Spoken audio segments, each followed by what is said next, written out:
Hi hello guys welcome back to Kisa Times. So நாம் இன்றைக்கி பார்க்க போகிற வீடியோ என்ன கேட்டிங்கன்னா, டிராகன் படம் இன்றைக்கி ரிலீஸ் ஆயிருக்கு. ரொம்பவே நல்லா போயிட்டுருக்குன்னு சொல்லலாம். ஸோ டிராகன் படம் பார்த்தீங்கன்னா ரொம்பவே ஒரு கலெக்ஷன் மத்தியிலும் சரி, ஒரு எக்ஸ்பெக்டேஷனும் சரி, ரொம்பவே ஒரு சூப்பரான ஒரு படமாக இருந்திருக்கு. ஸோ ரிவ்யூ பார்க்கறதுக்கு முன்னாடி நீங்கள் சேனலுக்கு புதுசு அப்படின்னா மறக்காமல் நம்ம சேனலை சப்ஸ்கிரைப் பண்ணிவிட்டு இந்த வீடியோக்கு நீங்கள் சப்போர்ட் பண்ணுங்கள். வாங்க வீடியோக்குள்ளே போகலாம். டிராகன். இந்த படத்துக்கு பார்த்தீங்க அப்படின்னா, ஒரு பெரிய எக்ஸ்பெக்டேஷன் இருக்குன்னு சொல்லலாம். ஏன்னு கேட்டீங்கன்னா, லவ் டுடே அப்படிங்கிற ஒரு படத்த டைரக்ட் பண்ணி மற்றும் ஆக்ட் பண்ணி நம்ம பிரதீப் ரங்கநாதன் பார்த்தீங்க அப்படின்னா, ஒரு அடுத்த படம் ரிலீஸ் ஆகும்போது கண்டிப்பா எக்ஸ்பெக்டேஷன் அதிகமா இருக்கும். அதே சமயத்தில பார்த்தீங்கன்னா, அஸ்வத். இவர் பார்த்தீங்க அப்படின்னா, அவரும் ஒரு "ஓ மை கடவுளே!" அப்படிங்கிற ஒரு படத்த டைரக்ட் பண்ணிட்டு ஒரு நல்ல ஹிட் குடுத்துட்டு மறுபடியும் இந்த படத்துக்கு டைரக்ட் பண்ணும்போது பார்த்தீங்கன்னா, எக்ஸ்பெக்டேஷன் இன்னும் அதிகமாகுது. அது மட்டும் இல்லாம கேஸ்டிங்க கண்டிப்பா பாராட்டியாகணும். எல்லாத்தையும் சூஸ் பண்ண விதம் பார்த்தீங்க அப்படின்னா, ரொம்பவே அழகா இருந்தது. ஒவ்வொரு கேஸ்டிங்கும் பார்த்தீங்கன்னா, யாருமே இவங்க நடிக்கல, இவங்க பெர்ஃபார்மன்ஸ் சரியில்ல, அப்படிங்கிற மாரியெல்லாம் எந்த ஒரு ஆக்டரையும் அவங்க இதில ப்ளேஸ் பண்ண முடியாது. குறிப்பா பார்த்தீங்க அப்படின்னா, நம்ம சித்து அண்ட் ஹர்ஷத் கான். இவங்க 2 பேர்த்த கண்டிப்பா பாராட்டி ஆகணும். இவங்க 2 பேர் கேஸ்டிங்க கொண்டு வந்ததுக்கு அஸ்வத்த பாராட்டி ஆகணும். ரொம்பவே நல்ல கேஸ்டிங்ன்னு சொல்லலாம். எக்ஸ்பெக்டேஷன் ஒரு ஹைப்லயே வச்சிருந்தாரு. அந்த வகையில பார்த்தீங்க அப்படின்னா, கண்டிப்பா புரொடக்ஷன் டீமையும் பாராட்டி ஆகணும். ஸோ இதுக்கு எக்ஸ்பெக்டேஷன் அதிகமா இருந்ததுக்கு ஒரு நல்ல ரீசன்னு சொல்லலாம். அதுக்கப்புறமா பார்த்தீங்க அப்படின்னா, இந்த படம் என்ன சொல்ல வருது அப்படின்னா, கண்டிப்பா எல்லாரும் லைஃப்ல ஜெயிக்கணும். அத நம்ம எப்படி ஜெயிக்கிறதுங்கிறது தான் நம்ம இதுல பெரிய மேட்டரே இருக்கு. யாரையும் ஏமாத்தக்கூடாது. அதே சமயம் அடுத்தவங்க லைஃப்பையும் நம்ம கெடுத்து வாழக்கூடாது. இன்னொரு விஷயமும் சொல்லியிருக்காரு. என்னன்னா, ஃப்ராடு பண்ணி நம்ம என்னைக்குமே ஒரு சக்சஸ் ஆக முடியாது. உழைக்கணும். உழைப்ப போட்டே ஆகணும் அப்படிங்கிற ஒரு நல்ல ஒரு தகவல சொல்லி தான் இந்த படத்த முடிக்கிறாரு. ரொம்பவே நல்ல படம். எல்லாரும் எல்லாத்தினத்திலயும் பேசக்கூடிய ஒரு படமா இருக்குது. இவ்வளோ நெறைய பாசிட்டிவ்ஸ் உள்ள வச்சிருக்காரு. அதே சமயத்தில பார்த்தீங்கன்னா, யங்ஸ்டர்ஸ கவர்ற மாரியான நெறைய எலமெண்ட்ட ட்ரெய்லர்ல புகுத்துனாரு. அது ஒரு பெரிய ஒரு மார்க்கெட்டிங்ன்னு சொல்லலாம். பா இந்த படம் ஃபுல்லா பார்த்தீங்க அப்படின்னா, ஃபேமிலி ஆடியன்ஸ் ஃபுல்லா கவர் பண்ணிரும். ஆனா பார்த்தீங்கன்னா, ட்ரெய்லர் முழுக்க பார்த்தீங்க அப்படின்னா, யங்ஸ்டர்ஸ பேஸ் பண்ணுன ஒரு படமா இருக்குது. ஸோ யங்ஸ்டர்ஸ கூட்டிட்டு ஒரு சின்ன அட்வைஸ் குடுத்து அனுப்புற ஒரு படமா இருக்கும் அப்படிங்கிற நான் நம்பலாம்.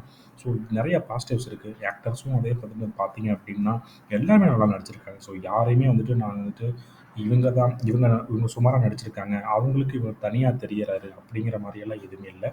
எல்லாருமே அவங்க பெர்ஃபார்மன்ஸ டோட்டலா குடுத்துருக்காங்கன்னு சொல்லலாம். மெயினா நான் பாராட்ட வேண்டியது யாரு அப்படின்னா, மிஸ்கின் சார். மிஸ்கின் சார் பார்த்தீங்க அப்படின்னா, படத்தோட பாதியில காணோம் அப்படிங்கிற மாரியான ஒரு ஃபீல் கிடைக்கும். ஆனா பார்த்தீங்கன்னா, செகண்ட் ஹாஃப் ஃபுல்லாவே அவர் கொஞ்சம் நல்லாவே நல்லா பண்ணியிருக்காருன்னு சொல்லலாம்.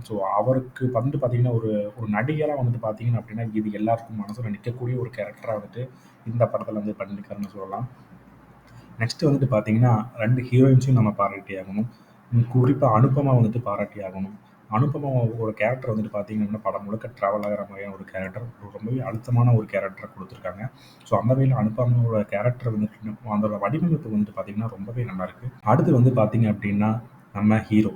இவர பார்த்தீங்க அப்படின்னா, ரொம்பவே நல்லா நடிச்சிருக்காரு. நடிச்சிருக்காருங்கிறத விட ஆழ்த்தி தள்ளியிருக்காருன்னு சொல்லலாம். ஒவ்வொரு ஆக்டிங்கும் பார்த்தீங்க அப்படின்னா, நம்ம கண்ணு முன்னாடி லவ் டுடேவே கொஞ்சம் பாதியில கண்டிப்பா கண்ணுக்கு முன்னாடி நிறுத்தும் பார்த்தீங்க அப்படின்னா, லவ் டுடேயோட ஆக்டிங் அப்படியே இருக்கு. ஆனா பார்த்தீங்கன்னா, இதுல கொஞ்சம் தனியா தெரியிறாருங்க. உண்மையாலுமே தனியா தெரியிறாரு.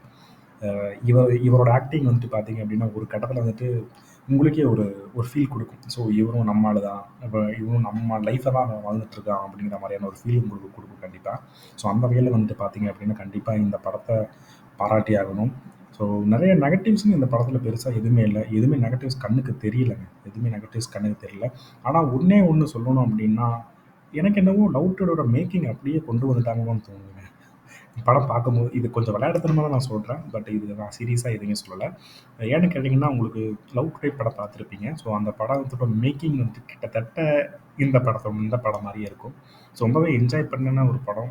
ரொம்ப நாளைக்கு அப்புறம் பார்த்தீங்க அப்டின்னா, ஒரு காலேஜ் லைஃப் எப்படி இருக்க போகும்? இந்த ஆக்டர் லைஃப் எப்படி இருக்கும்? அப்படிங்கிற ஒரு ஒரு எடுத்துக்காட்டு. எல்லாத்துக்கும் ஒரு எடுத்துக்காட்டு. ஒரு யங்ஸ்டர்ஸ்க்கு எடுத்துக்காட்டா இந்த படம் இருக்கு. ஸோ படத்துக்கு நான் என்ன கேட்டீங்கன்னா, நான் ஒரு 100க்கு 88 மார்க்கெல்லாம் நான் கண்டிப்பா குடுப்பேன். ரொம்பவே நல்ல படம். யங்ஸ்டர்ஸ் போய் மறக்காம இந்த படத்த பாருங்க. செலிப்ரேட் பண்ணுங்க. ஸோ இந்த மாரி படங்கள் கண்டிப்பா தமிழ் சினிமாக்கு தேவை. ரொம்பவே நல்ல படம். எல்லாரும் வந்துட்டு டான் அப்படிங்கிற மாதிரி சொல்லியிருந்தாங்க. டான் படம் மாரி இருக்கு, டான் படம் மாரி இருக்கு அப்படின்னு. கண்டிப்பா அஸ்வத் அவர வந்துட்டு நம்ம கண்டிப்பா ஒரு பாராட்டி ஆகணும். ஏன்னா, அவரும் அவ்வளோ ப்ரெஷர தாங்கிட்டு இருந்தாரு. ஒவ்வொரு ஒவ்வொரு இன்டர்வியூலயும் சரி, டான் மாரி இருக்கு, டான் மாரி இருக்கு அப்படின்னு கலாய்ச்சாங்க. ஏன் அந்த படத்துல நடிச்சவங்களே கூட கலாய்ச்சாங்க. அ ஸோ அந்த அந்த மாரியான ஒரு ப்ரெஷர ஹேண்டில் பண்ணிட்டு, ஸோ இது இப்படி ஒரு படத்த டெலிவரி பண்ணதுக்கு அவருக்கு ஒரு கண்டிப்பா ஒரு பாராட்டு கிடைச்சே ஆகணும். ஸோ இன்னும் வந்துட்டு இவங்க ஒரு நல்ல நல்ல ப்ராஜெக்ட் வந்து ஈடுபடுவாங்க அப்படிங்கிற ஒரு நம்பிக்கை இருக்கு. ஸோ இப்போ தான் அறிவிச்சிருக்காரு. ஸோ பிரதீப்போட வந்துட்டு பார்த்தீங்கன்னா, அவரோட 4வது படம், அதாவது அஸ்வத்தோட 4வது படத்துல மீண்டும் இணைவாரு அப்படிங்கிற மாரி சொல்லியிருக்காரு. ஸோ இது எந்த அளவுக்கு தெரியல. உண்மையா, பொய்யா அப்படிங்கிறது தெரியல. அப்போ சூழ்நிலை எப்படி இருக்குன்னு தெரியல. ஸோ இவரோட அடுத்த படம் சிம்புவ வச்சு ஸ்டார்ட் பண்ண போறாங்க. ஸோ அந்த படத்துக்கு பார்த்தீங்கன்னா எக்ஸ்பெக்டேஷன் இன்னும் ஜாஸ்தியாகும். So that's இட்டுங்க. ரொம்பவே நல்ல படம். எல்லாரும் போய் தியேட்டர்ல போய் என்ஜாய் பண்ணுங்க. ஸோ இதே மாரியான இன்ட்ரஸ்டிங்கான வீடியோஸ் உங்களுக்கு இப்போதைக்கு ட்ரெண்ட்ல வேணும் அப்படின்னா, மறக்காம நம்ம சேனல சப்ஸ்கிரைப் பண்ணிட்டு இந்த வீடியோவை நீங்க சப்போர்ட் பண்ணுங்க. தேங்க்ஸ் ஃபார் வாட்சிங்.